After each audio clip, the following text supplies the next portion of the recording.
When you wake up feeling crummy and you're kind of in a pinch, the last thing you want to do is worry about your sub plans. You don't want to worry about your kids falling behind or one group getting too far ahead, especially if you're on an alternating schedule, anything like that.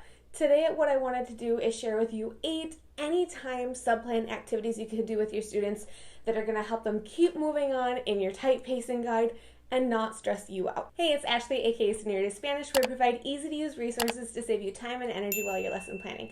If you're new here, I just want to make sure that you know that links to everything that I mentioned will be down in the description box below this video. Okay, so let's talk about these subplans.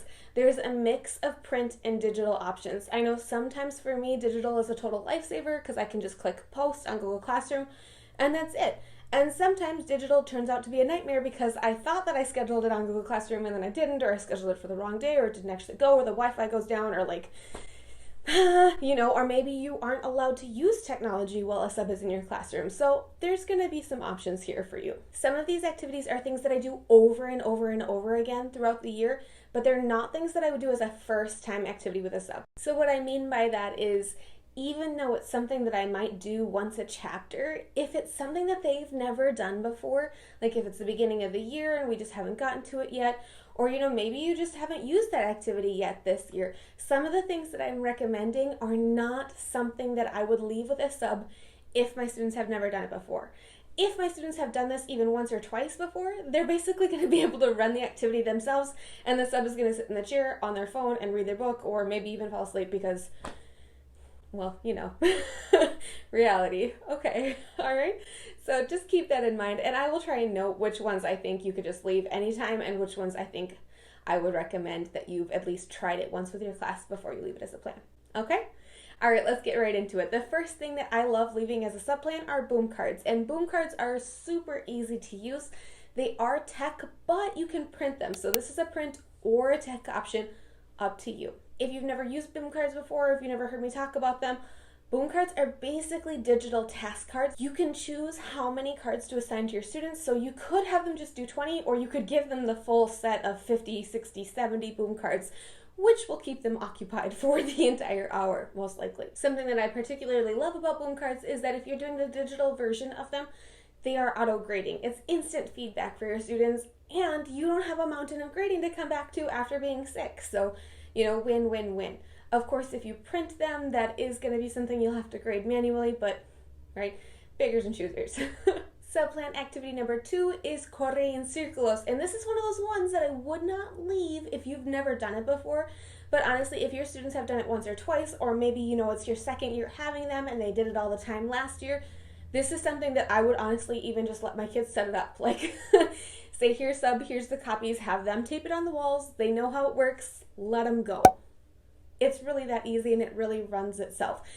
Especially if you're doing it kind of in the middle or towards the end of a unit where students are really mostly just reviewing and practicing. Because the way the scavenger hunt works, students know that if they get to the end too early, or if they find a duplicate answer, that they have to go back and retrace their steps. So it is a little bit of that instant feedback, that auto grading kind of thing built into the puzzle without needing technology, which is really nice. Consider your classes before you leave this one, because they are up and moving if you do the traditional scavenger hunt style game. Not all classes can handle that with a sub. Subplan activity number 3 are these dictation activities, and this actually has a lot of flexibility built in, so let's talk about kind of all the options. The first option is you could do this as a running dictation activity. Again, just like I just said with Core, not all classes could handle that with a sub, so you know your students best. If they can't do running dictation with a sub, I always include the listening file in these activities, so you could either give your sub the listening file or just post it in a secured LMS, right? Secured meaning students have to log in to be able to access the listening files, and then just give them the handouts and say, okay, plug your earbuds in, do the activity. And if I'm going to leave it for a sub, usually what I would do is do the listen, write, and draw version of the handout. So they're going to listen to the file, write the sentence they hear, and then illustrate it as well. And there is also an extra page that's an extension activity. You could leave that as backup, because I don't know about you, but I always get nervous that the kids are going to finish really fast, even if they've never finished this quickly in their lives. I would hate for the sub to be like, now what? So there is an extension activity for them as well that you could share. If you have shorter class periods or you're not worried about that, you could also just leave them the read and draw version. No listening file, no linking, no tech. Subplan activity number 4 is the El Toro review game, and I actually have a video on my channel where I detail exactly how to play, but this is another one that I wouldn't leave if your students haven't played it before, because you're going to want to teach it to them the first time. But once they've played it and they know how to play it, this is a great subplan because kids love to play it and they will just play it for the entire hour. If you say, hey, grab a group of 4 or 5, 6 kids, play, boom, done. There's your subplan. The only thing, and again, this comes back to knowing your classes, knowing your kids, is in the past, I've had a few classes when they're playing El Toro get really loud. But if you know your sub and you know your classes and you're like, yeah, that's something that they can handle, just telling the kids to bring it down a notch, easy. The 5th activity you can use at any point in time in any of your units for a subplan is gallery walks. I've talked about gallery walks a ton before on my channel. They're one of my favorite things to do, and they work out really well as a subplan because all you're going to do is you're going to have the sub hang up the readings and then pass out the activities, and students are going to walk and do the activities on their own. It is very, very, very low energy for a teacher, so it's a great day for a subplan. You don't really even need to be there. And then all of my gallery walk sets have extension activities built in for those fast finishers just in cases with the subplan. Anytime subplan activity number 6 are maze games. And these are something that I've shared about before here. They are just a great option to use no matter where you are in your unit, if you want to use them as a warm-up, if you want to use them as practice, whatever.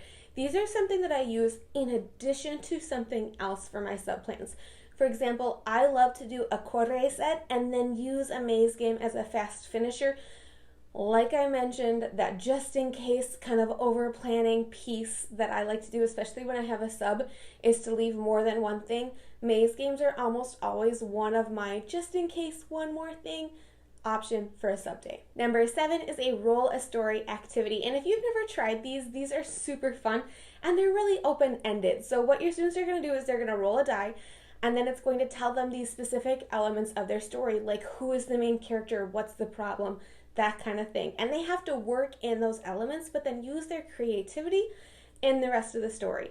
And these activities, I actually have a subplan built in for you and several extension activities, so you don't have to worry about that over planning piece at all. Option number 8 are virtual field trips, which of course you've heard me talk about before. Now, virtual field trips are of course not a no tech option. So if this is something where your school doesn't allow you to use technology while a sub is present, this is going to be a no-go for you, which is kind of a bummer because it's one of my favorite subplans. They're a great option to give students a lot of culture, and you can either have them be in the target language or in the shared language of the classroom. So that way either way students are going to be challenged and leveled appropriately, so you can pick and choose what's the best fit for the level you're leaving plans for. I talk about virtual field trips a lot more on my channel, so I'm not going to go too far into them, but know that they are a great subplan as well. Okay, there are 8 anytime subplan activities you can choose from. They're easy to use, engaging, and low prep, which is important for subplans because subplans are complicated sometimes.